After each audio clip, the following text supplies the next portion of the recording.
Assalamualaikum warahmatullahi wabarakatuh. Assalamualaikum warahmatullahi wabarakatuh. Kembali lagi dengan TikTok episode 6 Mandua Kota Kediri.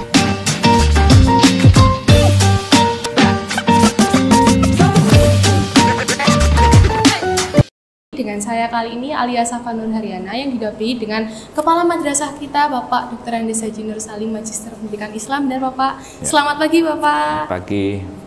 Kami berterima kasih karena Bapak telah menyempatkan waktunya untuk menghadiri TikTok pada pagi hari ini, karena Bapak hari ini akan terbang ke Padang, jadi Pak. Insya Allah nanti jam 10 kita ke bandara. Oke, jadi begini, saya ingin wawancara dengan Bapak mengenai implementasi kurikulum madrasah kita di tengah capaian prestasi madrasah yang sangat bagus ini. Jujur kami galau nih Pak, kenapa sih kok tiba-tiba ganti kurikulum jadi kurikulum merdeka? Jadi begini Pak, kapan madrasah kita menerapkan kurikulum merdeka ini? Madrasah kita menerapkan kurikulum merdeka sejak tahun lalu ya. Jadi kakak adik kita yang sekarang duduk di kelas 11, dia sudah belajar dengan desain kurikulum merdeka. Sedangkan adik yang kelas 10, dia adalah angkatan kedua untuk implementasi kurikulum merdeka di Mandua Kota Kediri. Oke. Lalu perbedaan antara kurikulum merdeka dengan kurikulum sebelumnya itu apa sih Pak? Apakah kemajuan atau kemunduran kira-kira? Kurikulum merdeka ini merupakan jawaban ya atas problem yang dihadapi bangsa kita, terutama di bidang pendidikan, di mana pada saat pandemi selama hampir 2 tahun itu anak-anak belajarnya online semua. Iya, ini problem tersendiri sehingga banyak hal yang harus diselesaikan dengan sistem luring, tatap muka tidak bisa terselesaikan. Mereka hanya bisa menyelesaikannya secara daring, dan ketika daring itu banyak faktor-faktor yang tidak tercover, terutama pendidikan karakter. Benar. Ya, karena di rumah tiduran, Zoom sambil ngantuk-ngantuk dan sebagainya. Benar. Maka dihadirkanlah waktu itu namanya kurikulum prototipe. Jadi sebuah prototipe kurikulum yang diharapkan nanti memberikan solusi atas persoalan yang sedang dihadapi anak-anak pelajar kita di Indonesia kita ini. Kemudian dari kurikulum prototipe itu bergerak, diperbaiki, muncullah nama istilahnya dengan kurikulum merdeka ini. Diberi nama merdeka mungkin identik dengan kata merdeka yang memberikan kebebasan, keleluasaan kepada siswa, kepada guru, dan kepada madrasah, kepala madrasah untuk mengelola pembelajarannya dengan lebih baik gitu. Diberi otonomi, harapannya guru bisa lebih profesional, anak belajar bisa lebih efektif. Yang kedua, perubahan yang terjadi di sistem kehidupan, di tata kehidupan kita menuntut adanya perubahan di kurikulum kita. Jadi bukan ganti menteri, ganti kurikulum, bukan, tetapi adanya perubahan di tata kehidupan menuntut sekolah, madrasah, kementerian untuk melakukan perubahan. Kenapa? Karena sekolah madrasah merupakan agen of change, agen perubahan generasi kita yang menghadapi zaman. Kalau yang kita asumkan tidak berubah, sementara yang akan dihadapi, tantangan yang akan dihadapi anak-anak berubah, tentu ini persoalan serius. Karena itu asupan yang kita berikan kepada anak-anak juga harus berubah. Mengikuti zaman, mengikuti tuntutan. Tidak lagi sekolah itu menghafalkan materi-materi, tidak, tetapi mengantarkan anak berkarakter, berkompetensi. Dan itulah ruhnya dari kurikulum merdeka ini. Baik, lalu kurikulum merdeka ini sifatnya menggantikan atau menguatkan ya Pak? Sejatinya kurikulum dari waktu ke waktu itu tidak pernah menggantikan secara ansih, tidak ada. Jadi menyempurnakan, dan menyempurnakan. Kurikulum merdeka itu menyempurnakan di kurikulum 2013. Di kurikulum 2013 sudah banyak hal yang bagus, misalkan pendekatan pembelajarannya, pakai inquiry, pakai discovery, pakai project based learning, problem based learning, dan sebagainya. Itu sudah ada di K13. Apa itu dihilangkan di kurikulum merdeka? Tidak. Tetap proses itu akan terus kita lanjutkan dengan perbaikan-perbaikan yang namanya pembelajaran berdiferensiasi. Apa keunggulan masing-masing anak, apa potensi masing-masing anak, apa karakter masing-masing anak. Ada anak bertipe auditory, sukanya denger. Ada visual, sukanya melihat. Ada kinestetik, bergerak terus, ini diajari ke sono kemari, ke sono kemari. Kita nggak boleh ngukum anak yang bergerak ini, gitu ya. Jadi ibaratnya kalau kita ketemu ikan ya diajari renang. Iya. Nggak diajarin terbang. Betul, Kita ketemu burung, kita ajari terbang, bukan diajari renang. Sehingga yang diberikan kepada anak-anak ini akan tepat, akan menumbuh kembangkan potensi yang ada pada diri anak, yang disebut dengan pembelajaran personality, perbedaan pribadi anak. Itu dinamisasi yang terjadi di kurikulum Merdeka kita. Baik, baik. Kira-kira selama 2 tahun ini dibandingkan dengan kurikulum sebelumnya, itu efektif nggak sih Pak kurikulum Merdeka menurut Pak Nur Salim personal? Dari sisi manajemen sebenarnya madrasah kita itu sudah merdeka dari dulu kok. Kalian kan sudah merasakan capaian prestasi kita yang keren ini, tentu tidak asal-asal kaleng-kaleng, tidak, melalui proses dari sistem manajemen. Terutama dari sisi manajemen, saya sudah memberikan kemerdekaan kepada Bapak Ibu guru, kemerdekaan kepada anak-anak. Contoh, kepada Bapak Ibu guru saya berikan kemerdekaan. Ibu Bapak, kami sudah tidak ada lagi semester dengan jadwal. Silahkan mandiri.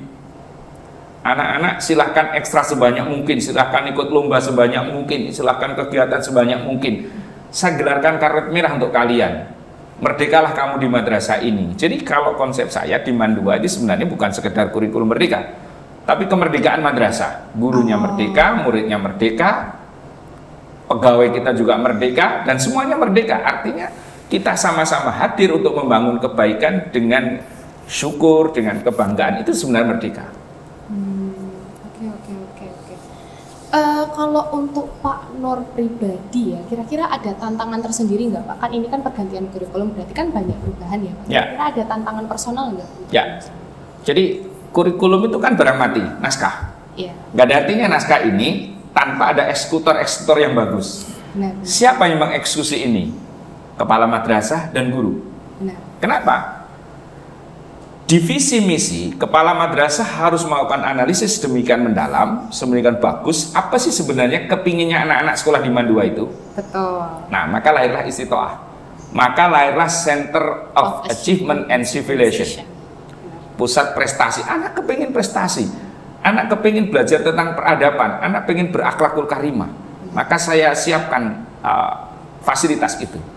Kemudian untuk guru sebagai eksekutor, paradigmanya harus bergeser dari guru yang sekedar mengajar menjadi guru yang menjadi fasilitator anak-anak. Beda kan? Kalau ngajar mah ceramah, ngomongin terus, neken terus, kamu harus ini, kamu harus ini. Kalau fasilitator memberikan fasilitas kepada anak-anak untuk tumbuh berkembang sesuai dengan bakat, minat, potensinya. Maka implementasinya, pembelajarannya begitu merdeka, intrakurikuler kita. Ekstrakurikulernya, tahu kan kamu 26 ekstra, semua ada pelantikan, semua ada proker, semua ada LPJ, semuanya berproses. Belum lagi kegiatan-kegiatan kompetisi yang diikuti oleh teman-teman kalian. OSN, dan tersemuanya difasilitasi. Ada OSN, KSM, lomba karya tulis, robotik, bahkan futsal yang olahraga juga kita fasilitasi. Apa itu silat dan sebagainya, itu kita fasilitasi semua. Harapan saya mereka bertumbuh berkembang. Sampai kita pasarka kemarin aja keren kan, kalau sekota terbanyak ini menunjukkan bahwa kita sedang pada posisi merdeka beroutput yang bagus.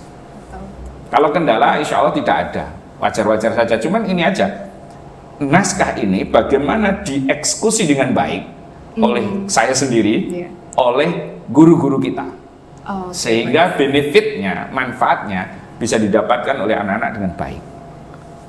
Oke. Jadi selama ini kan berarti kurikulum merdeka itu sudah diterapkan di madrasah selama 2 tahun ya Pak. Kira-kira selama 2 tahun itu ada nggak Pak kayak kekurangan dari kurikulum merdeka itu sendiri? Setiap segala sesuatu, apalagi baru, itu pasti ada plus ada minusnya. Benar. Ada titik-titik yang memang sudah bagus kita tingkatkan, ada titik-titik yang belum bagus kita perbaiki. Suatu contoh tadi sudah saya analisis. Ini naskah, eksekutornya guru. Kita tahu satu jenjang kamu kelas 12, guru kamu ada 21 orang. Benar. Tentu kualitinya 21 orang tidak sama itu pasti kan. Nah, beberapa titik yang harus kita support, kita tingkatkan kompetensi beliau-beliau untuk bisa memberikan layanan yang baik, itu yang terus kami lakukan. Ya, agar lebih maksimal lah memberikan layanan pada anak. Apalagi tantangan masuk ke perguruan tinggi yang dari waktu ke waktu terus berubah. Tahun lalu sudah ada tes perguruan tinggi materi literasi bahasa Inggris. Maka saya mengambil kebijakan langkah cepat, saya undangkan kampus Kediri untuk membantu anak-anak, ngajarin anak-anak bahasa Inggris agar lebih siap untuk menghadapi ujian tulis yang ada literasi bahasa Inggrisnya. Ini ikhtiar cepat kami agar bisa memberikan layanan pada anak-anak, agar anak-anak lebih merdeka ketika menghadapi UTBK itu. Kalau saya personal ada pertanyaan nih Pak, gimana tanggapan Pak Nur Salim tentang anak-anak yang dia itu lebih cerdas dan memiliki kelebihan di bidang non-akademik seperti olahraga, musik, tapi dia itu minus Pak di bidang-bidang akademik. Menurut Pak Nur Salim itu bagaimana? Tidak semua kalian nanti akan menjadi polisi, tidak semua kalian nanti jadi guru, tidak semua kalian nanti jadi pengusaha, tidak semua kalian nanti menjadi olahragawan, tidak. Kalian semua akan bertumbuh sesuai dengan potensi yang dianugerahkan oleh Allah kepada masing-masing anak. Benar. Kita pun support itu. Salah satu teman kamu sekarang sedang ada di Jakarta. Siapa namanya? Aku lupa tuh. Pemain sepak bola itu. Alberta. Oh, Berta. Berta kan lagi saya beri peluang Berta itu untuk di Persibaya. Iya. Jadi sekolah dia online, dilayani guru kita. Alhamdulillah lolos tahap 1. Kita menuju tahap 2 untuk menjadi pemain sepak bola U17. Kalau dia lolos keren kan? Dia pemain sepak bola, jalan hidup dia dengan bola. Iya. Tentu tidak bisa berlaku dengan sampean kan? Iya. Mau bola nggak mungkin Pak, mau apa? Ya saya tidak tahu bakat kamu di mana, nanti kamu sendiri yang akan bergerak menemukan. Jadi kita tidak persoalkan. Memang dia potensinya seperti Bayu. Bayu itu lombanya udah berapa kali tuh? Iya. Udah juara akhir sudah puluhan, iya. Tapi memang passion dia di situ. Yang lain saya paksa untuk seperti Bayu nggak mungkin. Bayu saya paksa di akademik seperti yang lain juga nggak mungkin. Betul. Bayu saya suruh main bola juga nggak mungkin. Betul. Maka seperti yang saya katakan tadi, ketika dia ikan kita ajarin renang, kita fasilitasi kolamnya. Ketika dia burung ya kita ajari terbang, kita fasilitasi sarana terbang dia itu. Dia biar bertumbuh sesuai dengan potensinya itu. Baik, kira-kira ada pesan nggak sih Pak untuk kelas 10 dan kelas 11 yang sekarang lagi mengikuti kurikulum Merdeka? Ya, esensi dari kurikulum Merdeka itu karakter. Yang di situ disebut dengan profil pelajar Pancasila, itu karakternya. Profil pelajar rahmatan lil alamin. Oleh sebab itu, saya berharap adik kamu yang kelas 10-11 itu terus berproses. Baik. Karena kegiatannya berbeda. Kami akan terus fasilitasi. Yang terpenting anak-anak itu ada kesungguhan. Benar. Ada kesungguhan, ada komitmen, dan jangan lupa ibadah dan doanya yang rajin. Karena kita menghadapi satu kondisi yang saya sebutnya dengan VUCA ya. VUCA. Volatility, uncertainty, kemudian complexity, ambiguity.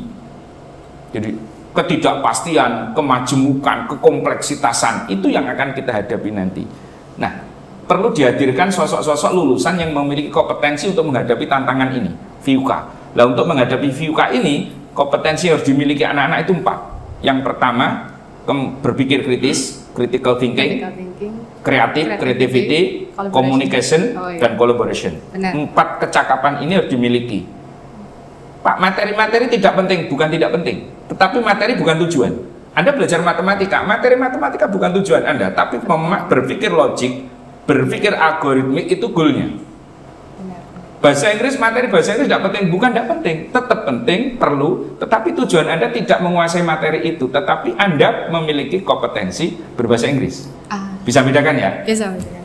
Jadi mempelajari tentang haji di fikih itu penting, tapi intinya bukan kita paham haji, bukan, hanya sampai di situ belum selesai. Bagaimana kita punya semangat hidup mengumpulkan rezeki halal yang suatu ketika bisa ibadah haji, itu jauh lebih penting. Jadi ada beda kan? Ada beda ya kan? Iya, tidak sekedar pada materi. Jadi levelnya naik, bukan kita sekedar belajar fakta, konsep, prosedur, tapi sudah ke metakognitif. Apa kebermaknaan dari apa yang dipelajari itu? Itu sebenarnya di balik layar yang sedang saya godok untuk bisa memberikan layanan bagus pada anak-anak. Itu Merdeka kita udah lama. Cuman sekarang muncul istilah kurikulum Merdeka, ya oke lah, tinggal kita matching aja ya, timik kita aja udah jadi.